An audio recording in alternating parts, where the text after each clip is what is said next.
Hello, everybody. Hi, can you hear me? Yeah. Excellent.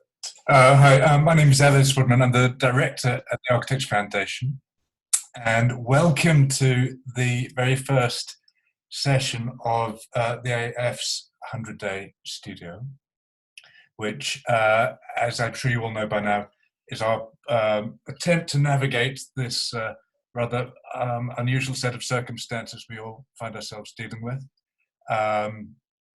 This is so for every weekday from today until August the 27th. There's going to be some, or at least one or two pieces of kind of free online content delivered live, either on Instagram Live or on Zoom. This is completely uncharted territory for us, so please bear with us if there are technical difficulties, and do pitch us any comments, observations, or criticisms in the chat. But it's my enormous pleasure to welcome our friend Sam Jacob to open the program. Part of the idea, I guess, of setting it up in the way we have is that it is we wanted to be able to encourage innovative kind of formats and kind of ways of using kind of online technology that we wouldn't have perhaps thought about. So we kept the format deliberately baggy, and I think kind of what Sam's proposing to do for the next maybe 30, 40 minutes is absolutely kind of exploiting that possibility. So I think the idea is that Sam's going to give us a tour of what is currently on his desktop. I think there's been a certain amount of redaction in the interest of respecting non-disclosure agreements, but other than that, you're getting things pretty much as they come. Some might be more interesting than others. We're very open to questions, comments, please. So let's try and make use of this technology to have a dialogue if possible. So. Yeah, I think probably the easiest way to do that is if you've got questions, put them in the chat box, and we'll endeavour to respond. Sam, you there? Yeah, I am. Thanks, Ellis. Yeah, hi. Like your orange box you're in.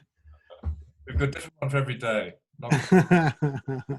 This is the Boccaccio, the Decameron in the background. Which is the inspiration for this program. You haven't read the Decameron sort of unfolds in the 14th century. It's a group of young noble people sort of hiding out from the Black Death in a villa outside Florence and telling each other 100 stories, which is very much what we're up to. Sam, over to you. Great, thank you. So yeah, this is a total experiment. This is exactly what I definitely wouldn't do, but I don't think people do it when they're invited by people such as by people like the Architecture Foundation. They take the stage at the Barbican and they put together their incredibly tight narrative and their cogent argument, and they present it to the adoring fans. This is exactly the opposite, and I thought I'd take the opportunity of this sort of weird moment where we're all distanced yet somehow weirdly intimate. I'm getting this weird feeling looking into all of your houses. This is odd. Normally we're protected from all of those kinds of things. So this is a sort of experiment. What I'm literally going to do is share my screen. Think like this, and then I'll get up quick view, and then let me know if this is actually working. Yeah. Yeah. Looks good. Okay. Terrifying. Yeah. Okay. So, and you can see this, right? Yeah. Might be a bit small, but it doesn't seem to stretch in quick view. Anyway, so after I suggested this to the AF, I was listening to a LRB podcast, and it was the biographer of Susan Sontag was talking about the sort of experience of writing that biography. And one of the things he said was that he had a moment where he'd been looking in kind of archives as we normally sort of understand them, lots of paper and books and letters and stuff like that. But there was a point where he was given access to Susan Sontag's computer, and he was describing his feeling of looking at her screen, going through her files, and how kind of creepy that sensation was, like how different it was. And in a sense, hopefully this would be a kind of creepy feeling. There's no structure to it. It's a date, order, what is on my desktop, basically. Ellis is gonna maybe sort of jump in if it gets too boring. Yeah. What we have here is a small vial, which I bought from the a chemist, a kind of a homeopathic chemist, and it's a vial of homeopathic pills. I don't know if you can read the writing, which claim at least to have some homeopathic dose of the Berlin Wall inside them. And if you ingest these pills, it's in theory at least, so they claim to somehow help you unblock yourself psychically. Now, I haven't tried them, but I thought this was like a really interesting and unusual idea about architecture contained in this very small bottle. It's about £7, and it came from, of course, the place where I do most of my architectural research, the Daily Mail. This is another rock. This is a rock that Eddie Blake gave to me, which he claims came from Robin Hood Gardens, the demolished part of Robin Hood Gardens. And this can join like my other collection of rocks. I've got a big chunk of Pruitt Igoe, for example. So there's a kind of a collection of ruins. I mean, I could start making homeopathic doses of Robin Hood Gardens if anyone's up for it. I'm not sure what it would remedy, but there you go. Here, this is like live work we're doing at the moment. This is for the interior of a gigantic shed for the Science Museum. It's probably, you probably shouldn't be seeing this, but it's where they're going to keep all of their large objects. So it's like a warehouse floor, but we're trying to find a way to put markings onto the concrete floor, in a sort of industrial way, but which also has maybe something else. So this is a sort of project where we're combining, an industrial aesthetic with a kind of logic of somebody like Sol LeWitt. So you get a progression from left to right, like an X and a Y axis, and that produces kind of color organization of space, which will eventually have fire engines and airplanes and bits of space rocket and underwater vessels kind of arranged on it. Next up, more current work, a snapshot of a railway viaduct in Durham, as seen on Google Street View this morning, from the other side. And more of that. More. This is another thing I'm doing to kind of while away the hours, which I thought would be plentiful, but it seemed to be in very short supply during quarantine, which is a desktop design academy. So there's a new brief every Monday, and then a Zoom review on a Friday. Email me for details. The brief for this week is about time. Last week was souvenirs. So it's sort of things which are somehow changed by being in the state of quarantine. More drawings. My US visa, because the iMac, which University of Illinois have sent me, has been impounded by customs, so I need to prove. Now, this is like samples of images, mainly half done by me, half done by students. So top left is an old FAT project from about 2002 or 2003, an amazing exercise in what was Macromedia Freehand, the amazing precursor to Illustrator, long lamented, at least by me. Then a series of other drawings. This is for an essay about collage and architectural drawing. So top sort of 4 or 5 are from me, and then the bottom ones are by students over the last few years at UIC, often using kind of intersecting different forms of architectural drawing. Test cards.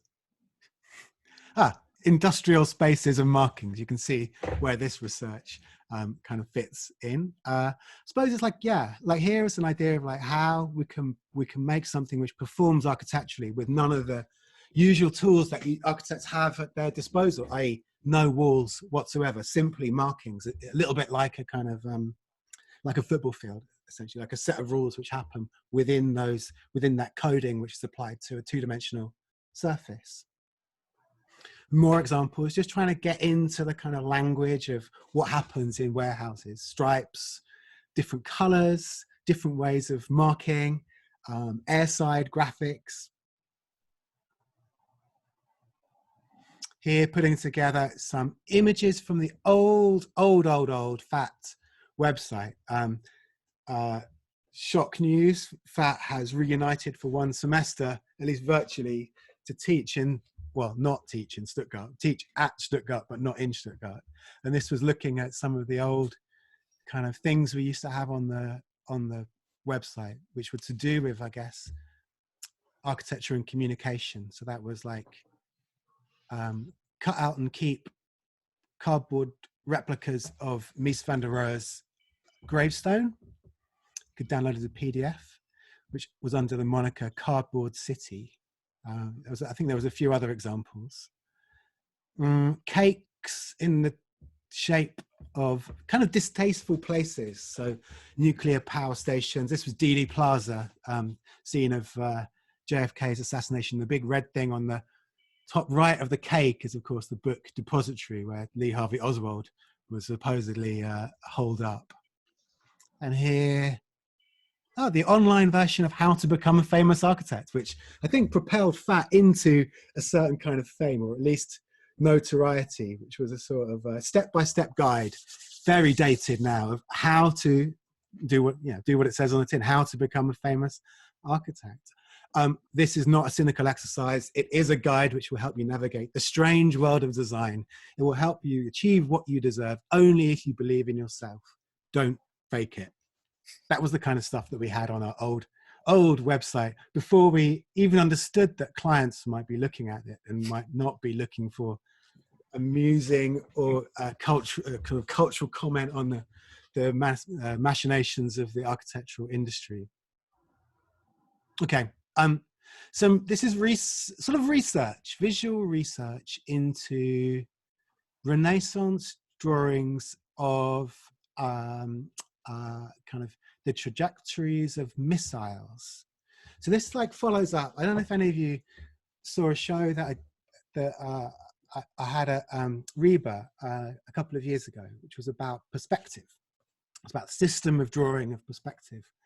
And what was kind of like one undercurrent of that was the sort of relationship of perspective to not just illustrating the world, but how perspective kind of actually manifests the world. Like it's not just a way of drawing, it's a way of understanding and a way of organizing the entirety of the world. To that extent, it was saying that the invention of linear perspective is kind of tied to all kinds of other inventions and innovations, which included, let's say, the tools you could use to navigate. So the kind of origins of the technology which allows European expansionism and imperialism and colonialism, but also kind of military technology. So to do with the calculating the trajectories of missiles and the construction of fortifications which could protect settlements from those missiles. So this is kind of looking at, I guess, the graphics, the ways in which those things are drawn at their origin. Some really, of course, like really beautiful diagrams. I mean, this one looks quite pathetic in terms of like how far that cannonball's managed to get, but it's nice. It's interesting to see the way in which, let's say, the trajectory, the movement of an object through space is included in these diagrams. And of course, in some ways, they're incredibly spatial. And I suppose it draws on a lot of the kind of ideas that Robin Evans would talk about in how drawing systems, projection systems, are often devised for military purposes, and then kind of later find their way into use by kind of people like us, like architects. So there's many of them, and maybe you'll see a little bit later on what I'm planning to do with them. But yeah, the desktop here is just like a big kind of mess of, in this case, screenshots of PDFs on JSTOR usually. I mean, look at this, what an amazing drawing, and look at the depth there, like from foreground to backgrounds, incredible compression.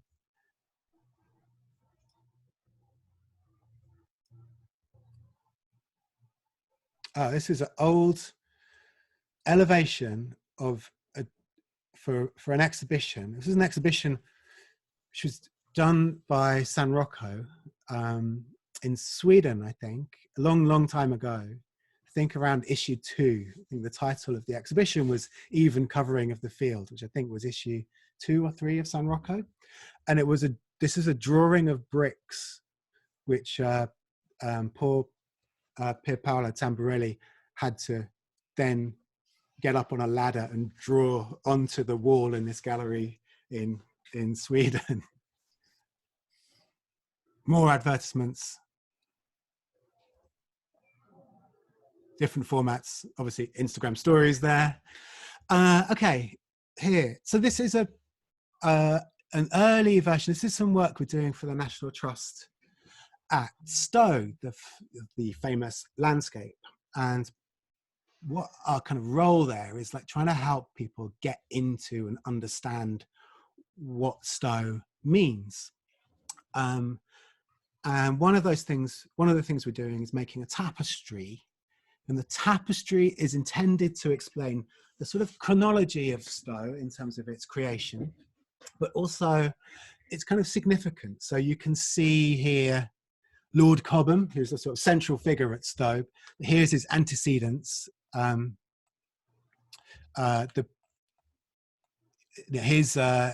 His family tree, where they assembled the land, bought the land, turned it into a deer park, etc., etc.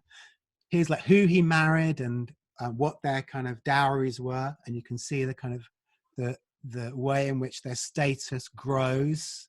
So this is an untitled person here. They're sirs at this point. Cobham becomes a lord, becomes a viscount. The next generation becomes an earl. Then a little break in the family, they become dukes.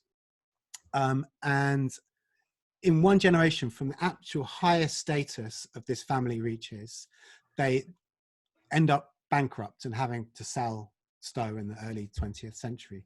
But it's also trying to begin to trace not only things like ownership of land. Here it is. His ownership of land now resides with the National Trust and with Stowe School, which is supported by like buying cakes, buying guidebooks, visiting, membership, taxation, also private school fees, etc., etc. So it's a sort of like, what does it mean?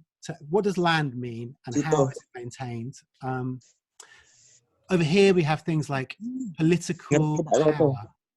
So Lord Cobham's cubs, including William Pitt the Older, becomes Prime Minister.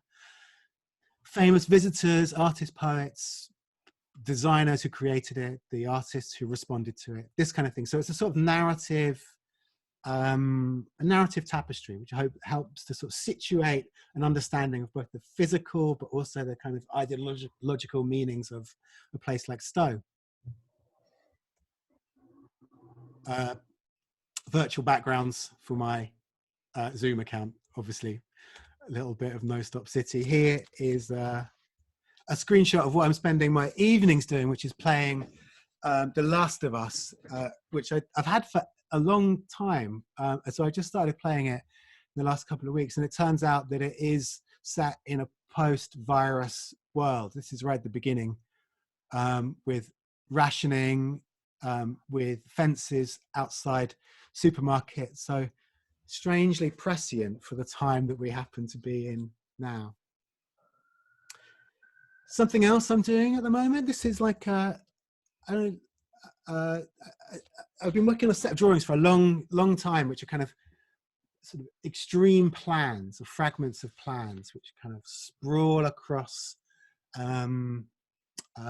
graph paper. Like I started off doing them at A4. In fact, the first one was in San Rocco's even covering of the field, and they eventually scaled up to A1, and there's even an A0, like, which I'm supposed to be working on. But these are clearly globes with fragments of plan which are related, so you can see all kinds of bits of plan. You can see how I'm working, which is like printouts, scissors, a bucket of PVA, kind of assembling this kind of planet as interior.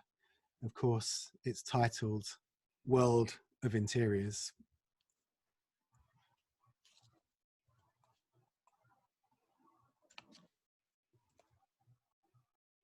More Stowe. This is one of the kind of little sort of learning centres, interventions we're making. This is in the garden itself. This yellow part is a route called Peg's Terrace. Peg was one of the gardeners at Stowe, not the designers, but the guy who like shifted the earth. And this is on the site, just behind the Hermitage, designed by William Kent. This is exactly the site where a whole new tradition of landscape was invented. And that shift was from the formal, which you can see in this semicircle, to the informal, which is the lower portion of it.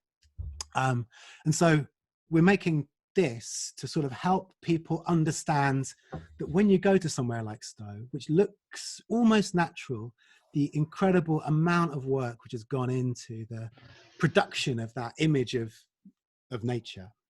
And you can see in it, for example, like this little kind of bit of paving here is the Octagon Lake. So this is the shape of one of the lakes when Stowe was a formal garden.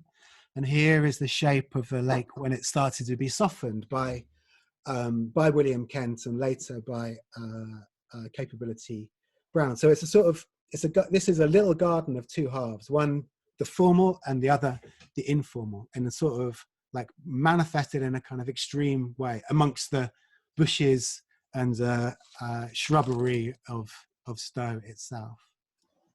Here we are back in the Science Museum's giant shed. Here we are in Shenzhen with a project which was done for the UABB, which is the Shenzhen Hong Kong biennial. This is in a port in, well, kind of like, it was a port, but it's being opened up in Shenzhen. And it's a kind of it's bits of furniture. They eventually look like this, which is sort of Neolithic meets municipal. So this was like obviously early sketches. This is like how it eventually turned out. I don't know if anyone's actually seen it, because I imagine Shenzhen's been on lockdown since about January, which was when these were installed. Yeah, these are kind of updates of drawings about perspective. And so what this one is about layering, let's say, things which belong to the same representational kind of like ideology. And here we have in the background is Turner.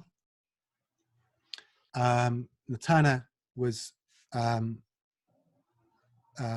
of an expert in perspective. He lectured extensively on the subject, and the Tate have an amazing collection of the slides that he used where he could describe the ways in which different artists have used perspective, as well as like instructing you on how to do it yourself, which is kind of interesting. It's always interesting to think about that, because when you see a lot of Turner's work, the thing which you kind of almost, you know, what you see him kind of almost obliterating those key kind of essential elements of a perspective, a kind of representational field, or like a painting or a drawing.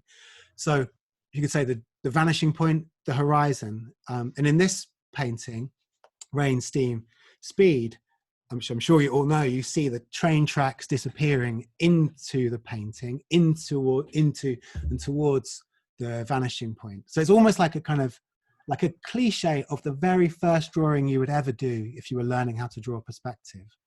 But at the same time, he's also kind of blurring it so that you never see that convergence of the lines. You never quite see the line between horizon, the line at the horizon. So there's something really interesting in that tension between the space, the representational space which he is setting up, and then what he's doing to sort of disguise that or to work against it. So you could feel almost like, you know, is the picture becoming two-dimensional, like in a sense we would understand a you know, kind of abstract canvas where the surface is the surface, or is it representational space, i.e. you're supposed to believe what is depicted on the surface of the canvas. Anyway, so here we have a vanishing point, exaggerated vanishing point, and then here is a drone footage kind of applied so that its own vanishing point coincides with Turner. So you get a kind of collapse of different ways in which the kind of technology of perspective has been applied, overlaid one on top of the other. And the same kind of thing happening here, from early Renaissance to Turner to kind of machine vision, LiDAR, kind of facial recognition, kind of like, which all essentially kind of live within the same way of understanding space.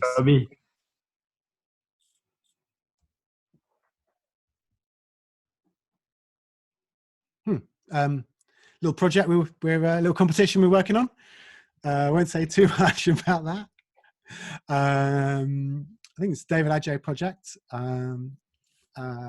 which looks very nice. That's my redacted bank account. Some work we're doing for a show, which sadly is now on ice at Somerset House on horror.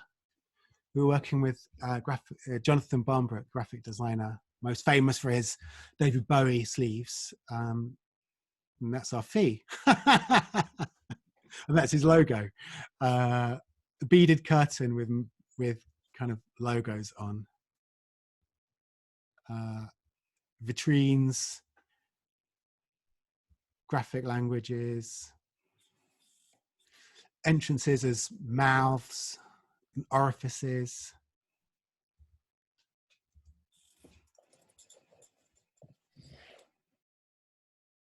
Back at Stowe, furniture which might help you understand the differences in parts of the landscape. So this piece of furniture, at least is intended to sit between the boundary between the estate and the parkland.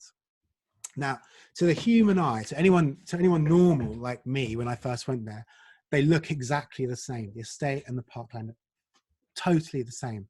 But once the full history of the landscape was kind of revealed to me, it becomes clear that there's a difference between the estate, which is the kind of vast outlying space beyond the garden, and the parkland, which is the kind of the border to the garden, not the garden itself, which is behind a ha-ha.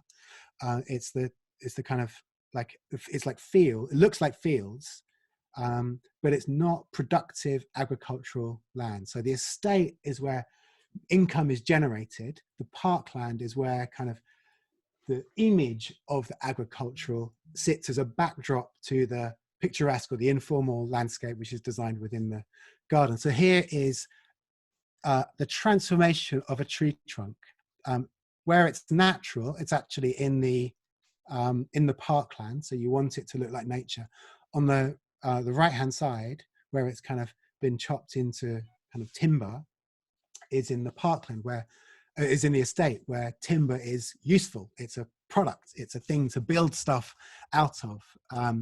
Hay, again, as something which is a crop, something which is an aesthetic sheepskin, sheep as things to look at, or sheep as things to shear and kill and eat.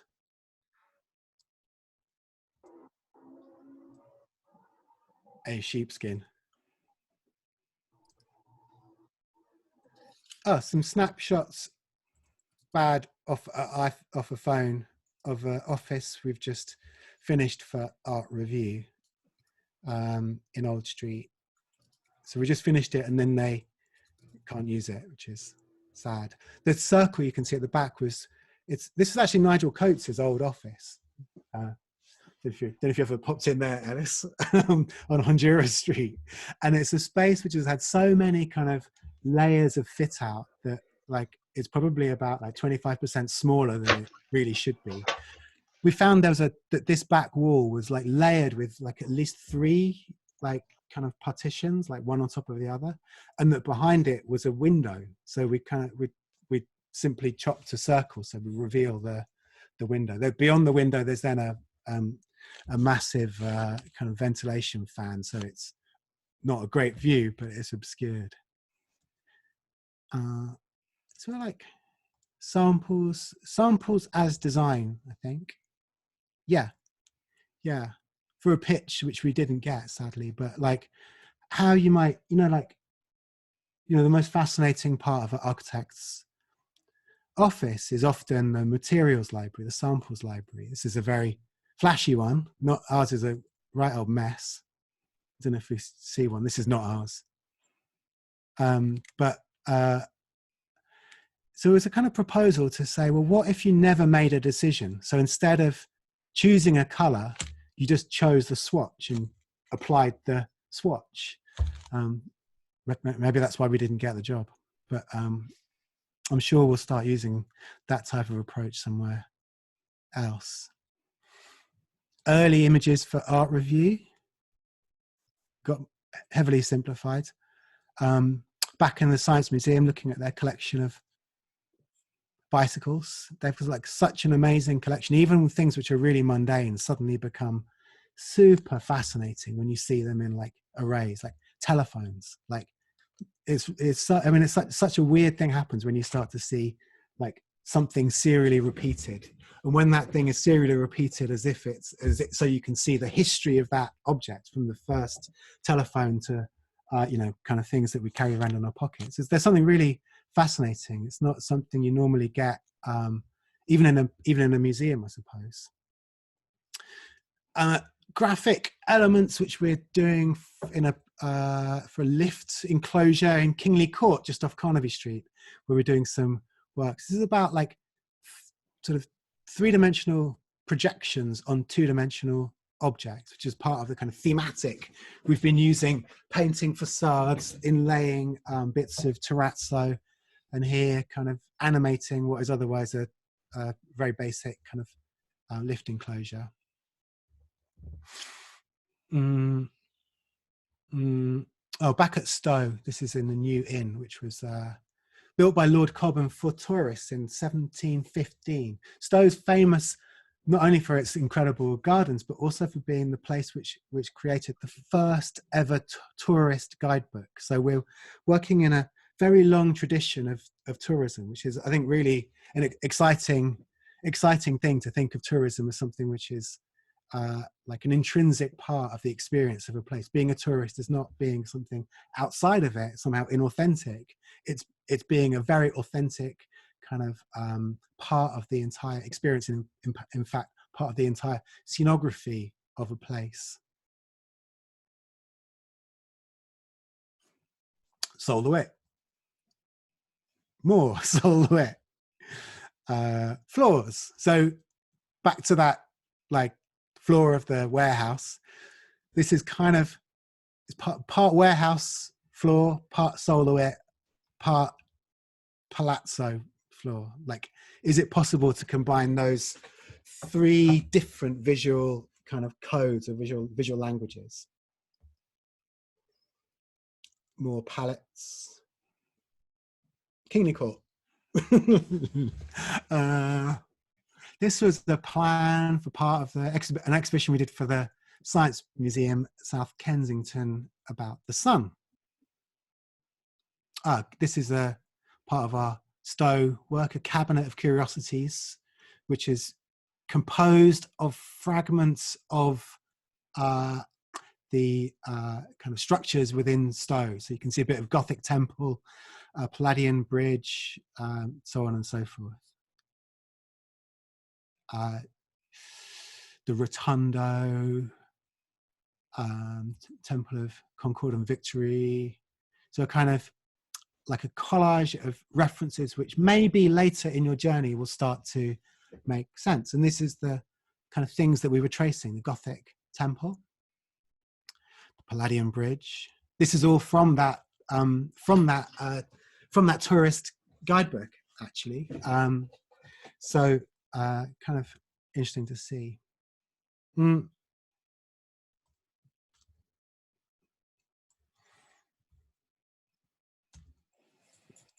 Inside William Kent's Temple of Venus. eBay purchases of etchings of Neolithic structures. More. They're really nice. They've arrived now. And they're also on the queue of like things to do under lockdown when the paying work dries up. Tito lockdown.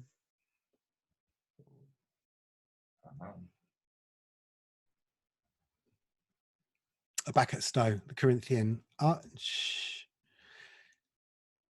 etc., etc. Of course, really nice drawings in the sense that they sort of are both accurate and completely inaccurate. They're kind of a lot of attention to detail, but also quite blunt as well. So there's already a kind of like many layers of, you know, kind of what really is Stowe. If you think of the tradition of the picturesque, what William Kent was trying to create was the image of a painting, and then the kind of layers of classical allusion and reference and aspects of grand tours, which then are kind of borrowed and assembled into kind of sometimes accurate, but often particularly fairly inaccurate kind of assemblages. Of course, that's right up my street, and exactly what I'm trying to convince the National Trust they should tell is the great glory of Stowe, is its sort of inaccuracies and kind of liberal borrowings from history.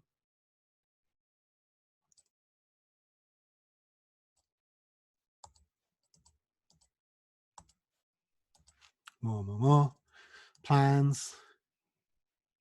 Temple of Venus. Temple of British Worthies. This was the only image we submitted as a bid for a Science Museum warehouse. So, and somehow this is an old FAT project. This is the villa in the outskirts of Rotterdam, back when we used to make projects which had a kind of extreme abstract super graphic quality. So I always thought of this was Mies van der Rohe meets I don't know, Tex Avery or something like that. Sam, would you like to take some questions? Yeah. Sure, yeah. I feel this is flagging a bit, Ellis. Not at all. No. I can tell if it's flagging because I can see if the audience is increasing or decreasing. It's all going well. 260 people are following. Can you see the chat bar? Let me find it. I could bring up some of the people who've asked questions. So yeah. Let me see if I can put them, unmute them. And then, Yannicki, are you there? Yeah, let me see if I can unmute Yannicki, who has asked a question. And Yannicki, you've got the mic. Oh no, she's unmuted herself. No, that's not working very well. How about that? Okay, I think I can speak now. You're on. Yeah, go for it. I don't think my video is on, but that's okay. I was just wondering about, I was zooming out while we were zooming a little bit and thinking about the actual desktop as a workspace. Yeah. Like if the desktop were a room, and it would be fun to have a little tour of the room of your working room. Oh, well, you know what?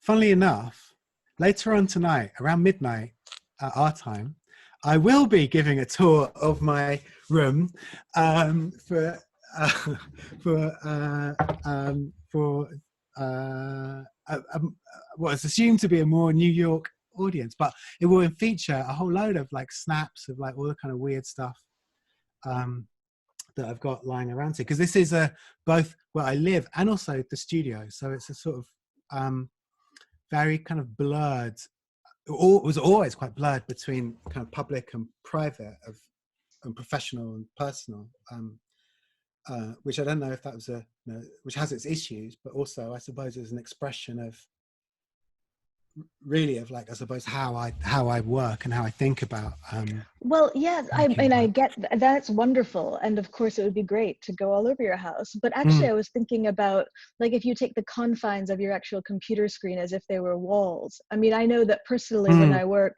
I navigate with directionality on my desktop. Like, there are zones on my desktop that respond to categories in my mind, and I was wondering if that was true of how you use your actual desktop as a room.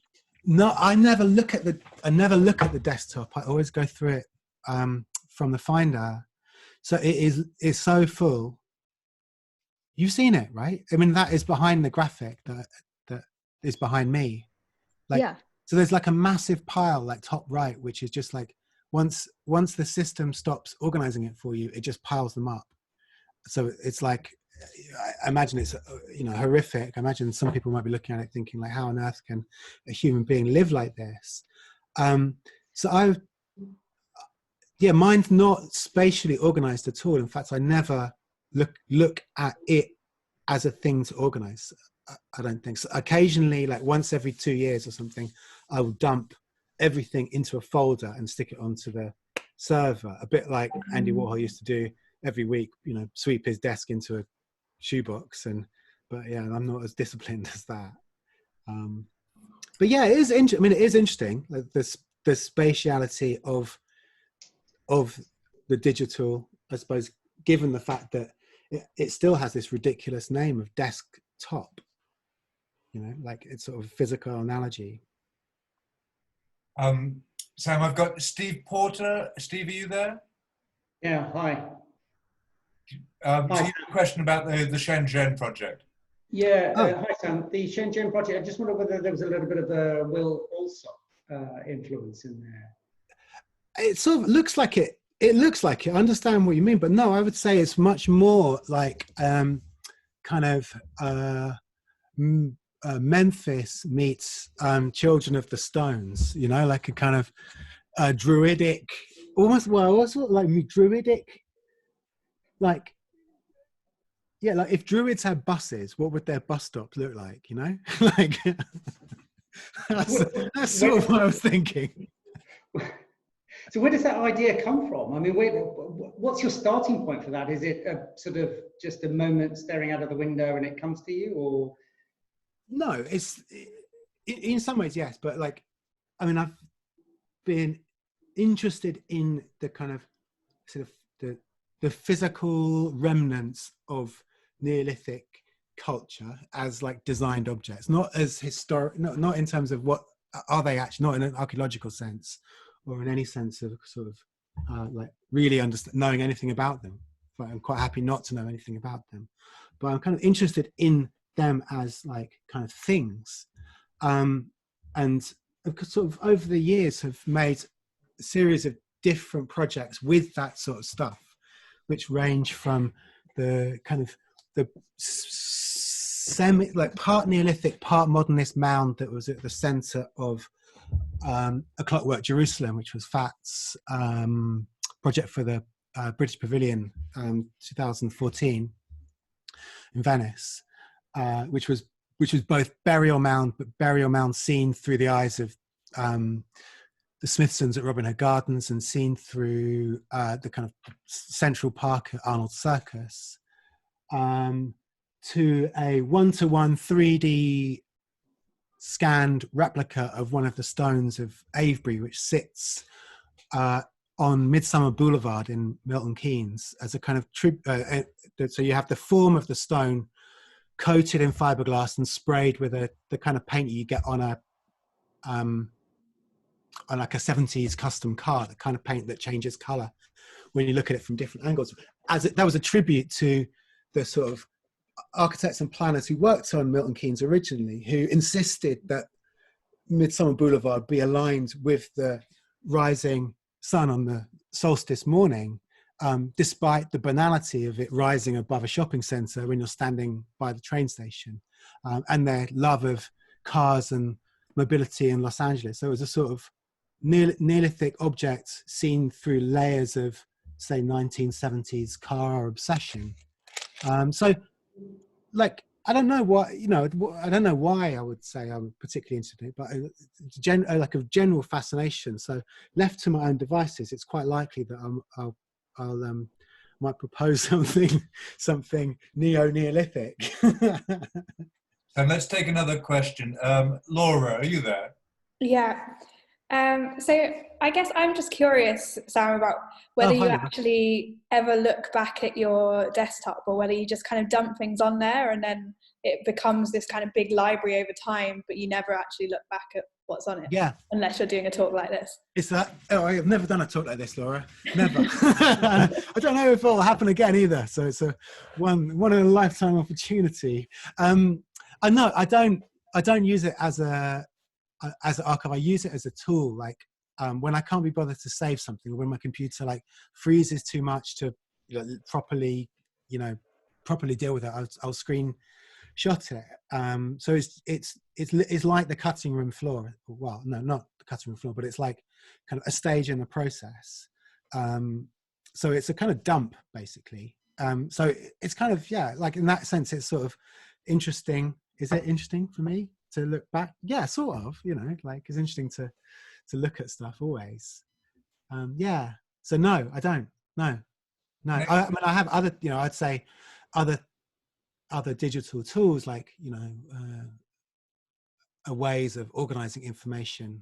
I do have some folders, but I don't have the discipline to stick to any like long-term plan of organization of digital material. I just hope that like G Photos will sort it all out in the future. Stepan, are you there? Yeah, hello. First of all, thank you for this intimate approach, so to say. I very much appreciate it. I was just wondering, you talking a bit more about the technique itself, being digital collage, so to say, because during your talk, I sort of got the feeling that when you used examples of, let's say, Willem Turner or different historic representations, it's always the visualization of a thinking process. And that's why I was formulating a question in a way, also knowing the whole discourse of post-digital drawing that you very much elaborated upon, in how far the digital collage and this technique itself is triggering not only inspiration for you, but also questioning the technique itself, so to say, and the working process, and how far it's actually able to surprise you. Yeah, a lot actually. That's the, in the sense of you can step back from what is it actually doing, like what the project might be or what it might be about. Like, I think I'm interested in what it means to make work now. Like that's a fundamental question. And for me, that's the question that often felt like, what does it mean to make work in a digital culture? That's to say, surrounded by images of any kind of origin, often cut loose from those origin points, assembled together, on the same screens. So so you can look at something, you can look at a drone footage and Turner on the, often you might find them next to each other in a way which you wouldn't if it was left to the categories of like art history or the kind of, organization of traditional forms of organization of information.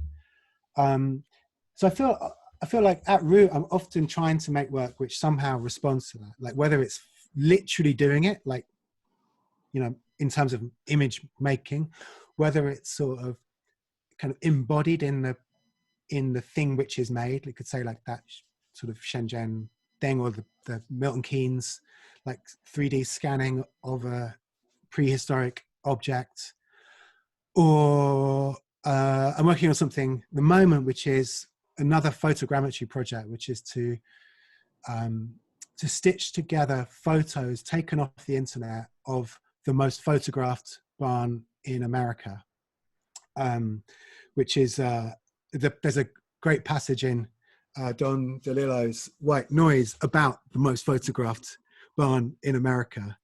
So these are images stolen off the internet, which we're then using to make a 3D model of the most photographed barn in America. So you could say like the body of the architectural body is like kind of composed from like sort of documentation or representation of the original object. In this case, often through tourist photography of dubious quality and resolution, and that hopefully somehow some residue of that dubious quality, partial coverage and bad resolution will be readable within the object which is produced, which is entirely experimental in terms of what will it look like, but very controlled in terms of what are the inputs and what do we want to come out of it. So in that sense, yeah, but that obviously is very different in different circumstances. Like that's fine if it's a thing I want to do myself, but it's not often something which a client is wanting to pay you to do or to introduce. But yeah, I'd say like in the more extreme forms, for sure, it's very clearly part of the ethos of the work or the kind of origin of the work. Sam, we've got one more question from Medina, if Medina's there. Yes, I'm here. Hello. Hi. Oh yeah, I wonder what software are they important in your work? Like as a design student, I'd like to know it.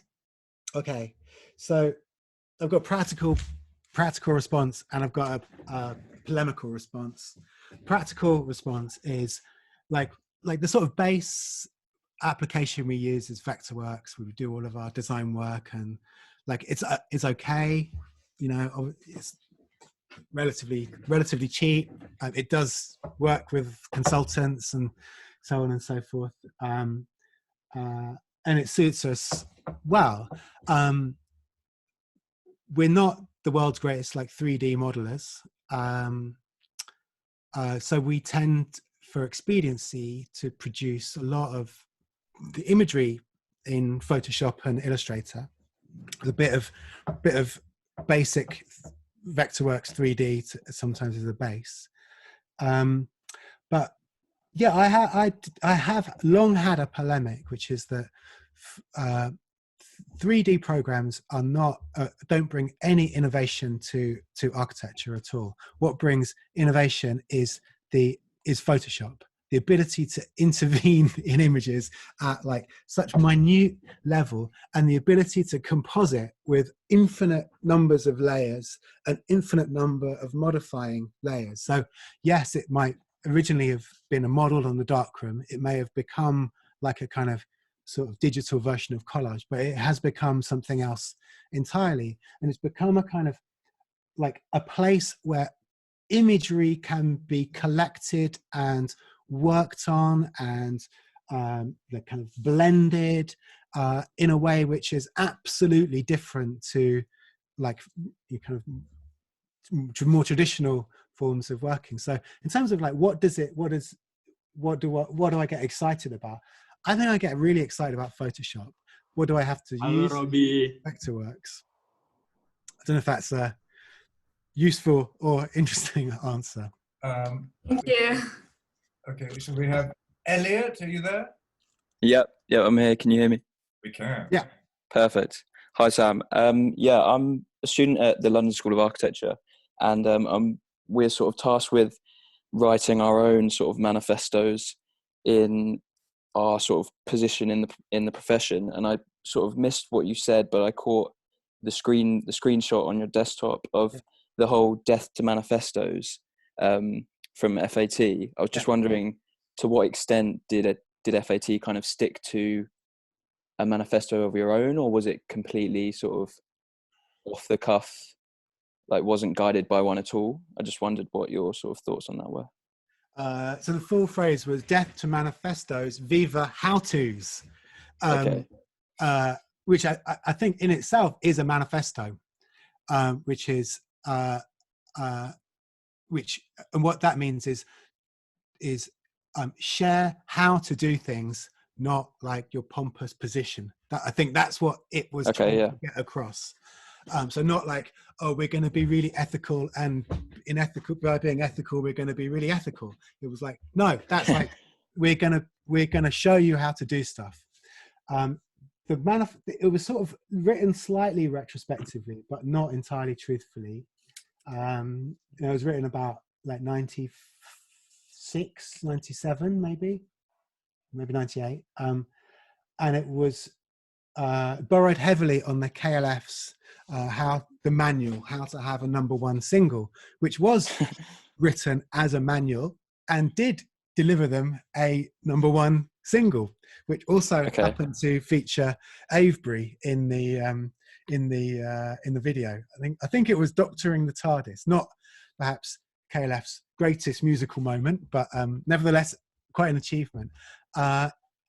So it was about like, you know, it would say things like, in fact, do you want to read? Should I read? Have you got time to? Yeah, the rule is we have an hour tops on these, so you've got 4 minutes. Okay, maybe I'll send it to the chat. Yeah. Okay. That'd be great. Yeah, please do. I've got a question, maybe to close up then. I mean, so it's very striking. This kind of format you've used tonight of showing us through the desktop, where we're seeing one thing after another. And that sort of, paratactic logic is kind of there in your work. Very, a lot of the things you showed us too. Things like the Science Museum project. There's a sort of, or even the work for the even covering of the field. Yeah. It's all about a sort of the absence of a sort of an overall structure, but this kind of logic, a side-by-side logic. Yeah, maybe. And it's feeling very. That's the quality of having a Zoom conversation too, and in a way, it's going to be the quality of the 100-day studio. There isn't any curation as such. It's just we're getting this kind of this continuous kind of flow of jump cuts. Mm-hmm. How is this feels very characteristic of our moment. How do you see your work kind of responding to this strange situation that we find ourselves in at the moment?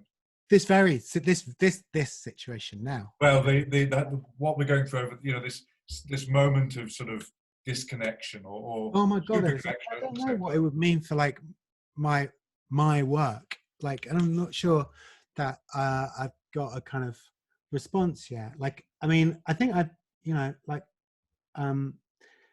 it's made me think about a few things I've done, like in a different way. It's made me eventually get around to applying plans to a globe. I don't know, I'm trying to write something now for Art Review, which is more to do with like a kind of what is happening to our understanding of space right now. Like, to say, the difference between what happens when your world shrinks, when you're essentially kind of kept within your domestic quarters, and the rest of the world seems so far away. And certainly things like travel are off limits, like a trip to the supermarket starts to become an incredible journey.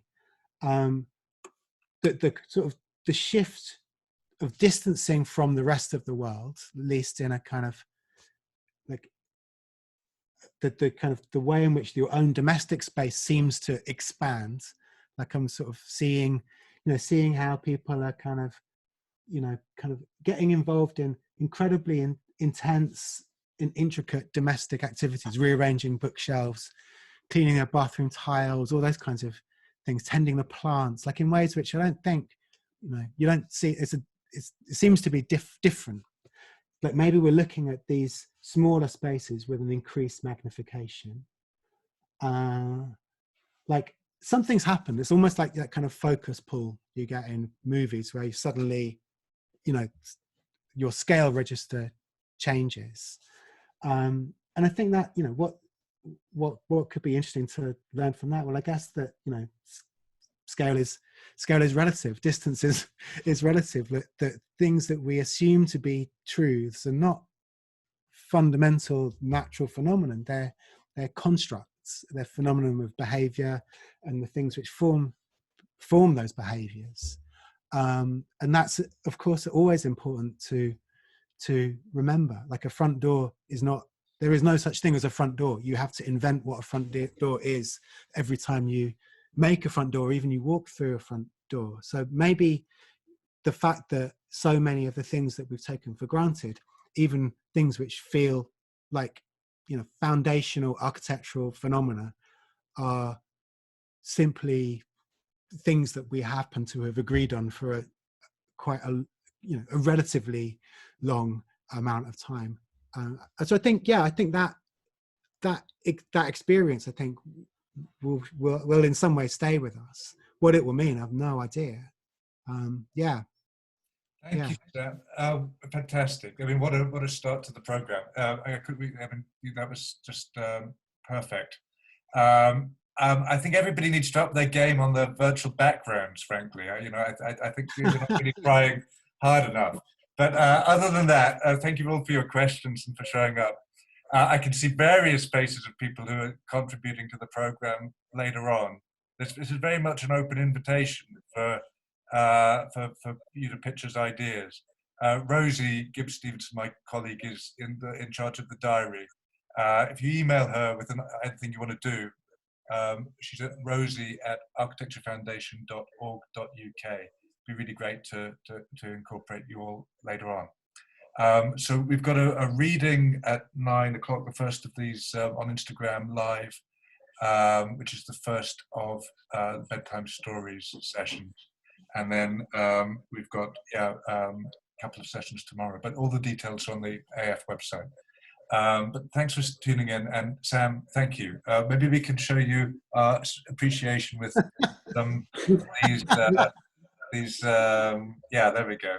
That's fantastic. Thank you very much for bearing with me. It was, yeah. Was it good? I mean, was it? No, I don't mean was it good, but thank you. Yeah. Was it? Is it? Unmute everybody. Unmute. Unmute. There we go. All about unmute. Really good. Great. Well done. Well done. Perfect. Don't unblow. Thank you. Oh, wow.